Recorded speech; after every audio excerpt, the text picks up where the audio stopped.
इटावा जिले उत्तर प्रदेश की एक घटना है जो इटावा जिले में महेवा ब्लॉक के अंतर्गत दांदरपुर एक गांव है, जहां एक यादव कथावाचक भगवताचार्य कथा बांच रहे थे।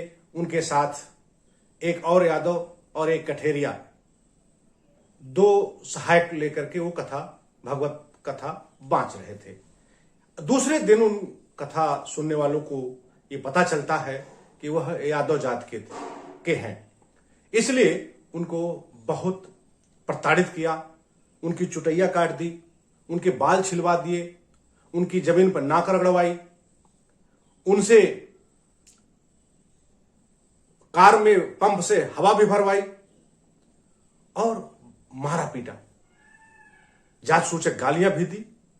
और यह भी सुनने में आ रहा है, और आप अब तक सुन चुके होंगे तमाम यूट्यूब पर और सोशल मीडिया के तमाम साइटों पर, जैसे फेसबुक पर, इंस्टाग्राम पर, तमाम माध्यमों से, व्हाट्सएप पर आप ये सब सुन चुके होंगे।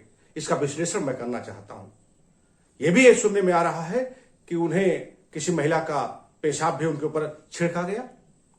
इस तरह की घटनाएं लगातार अगर हो रही हैं, अभी कुछ महीनों पहले जबलपुर में एक पटेल समुदाय यानी कुर्मी समाज की एक कथाबाचिका देविका पटेल भागवत कथा बांचने के लिए स्टेज वगैरह लगवा रही थी, उसका विरोध हुआ, उसको कथा बांचने से रोक दिया गया, वहां भी झड़प हुई।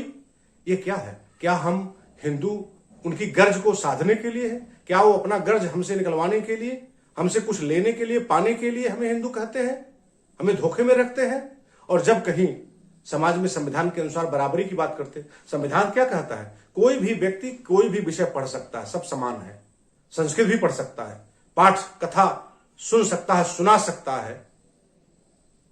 ये संविधान के अधिकार है, वो अधिकार में ये परिभाषित अपने आप हो जाता है। तो आज संविधान के रहते हुए भी ये है, यानी हम हिंदू के धोखे में गुमान पर मत घूमे, कान पकड़ लें। बाबा साहब डॉक्टर भीमराव अंबेडकर जैसा विद्वान दुनिया में शायद ही कोई होगा। 14 अक्टूबर 1956 को उन्होंने बौद्ध धर्म ग्रहण किया। पेरियार ललन सिंह यादव 1967 में बौद्ध धर्म ग्रहण कर लिए। क्यों कर लिए? क्योंकि वो प्रेरित हुए, मानव मानव एक समान, बुद्ध धर्म की यही पहचान। जब सबका जन्म एक समान, तो सबकी सामाजिक दर्जा भी एक समान। फर्जी कथा लिख करके, फर्जी कहानी बता करके तुम कहीं से पैदा हुए, वो कहीं से पैदा हुए। हमें शूद्र किसने बनाया? हमें शूद्र न मुसलमान ने बनाया, न यहूदी ने बनाया, न पुर्तगाली ने बनाया, न फ्रांसीसी ने बनाया, न डच ने बनाया, न अंग्रेजों ने बनाया। हमें शूद्र कौन लोग बनाए? उनसे हम आज तक सतर्क नहीं हो पाए। जहां हमें सम्मान मिलता है वो बुद्ध धर्म की धारा है, वहां हमें जाने से या अज्ञानता में हम उसको नहीं समझते हैं, और जहां दुत्कार मिलता है, इस तरह से अपमान मिलता है, वहीं हम सटे रहते हैं।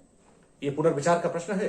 जो मार्ग बाबा साहब ने और ललन सिंह यादव ने दिखाई है, वो हमें चलना होगा। बाबू राम शरीफ वर्मा जी ने भी अर्जक संघ इसीलिए 1 जून 1967 को स्थापित किया कि कमा के खाने वाले सम्मान से जी सके, और इसलिए उन्होंने अर्जक संघ और अंधविश्वास और पाखंड के खिलाफ अर्जक संघ की स्थापना की। आज जो कुछ उस यादव कथावाचक के साथ हुआ, उसका पुरजोर विरोध करता हूं। ऐसा नहीं होना चाहिए, यह अन्याय है और दोषियों के खिलाफ सख्त कार्रवाई होनी चाहिए। लेकिन इसे एक विश्लेषणात्मक सबक हमें लेना है कि क्या हमें जहां अपमान ही है, अपमान ही अपमान है, क्या वह आज हजारों नहीं लाखों करोड़ों लोगों की भावनाएं आहत हुई हैं। हम भी पिछड़े वर्ग के कुर्मी समाज से आते हैं।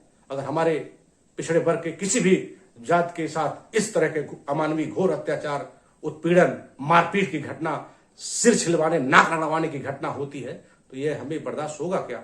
और अगर बर्दाश्त होगा तो हम बदला तो नहीं लेंगे, लेकिन खुद को जरूर बदल लेंगे। यह संकल्प है। बाबा साहब का मार्ग है मेरे पास, और ललन सिंह यादव का भी मार्ग हमारे पास है।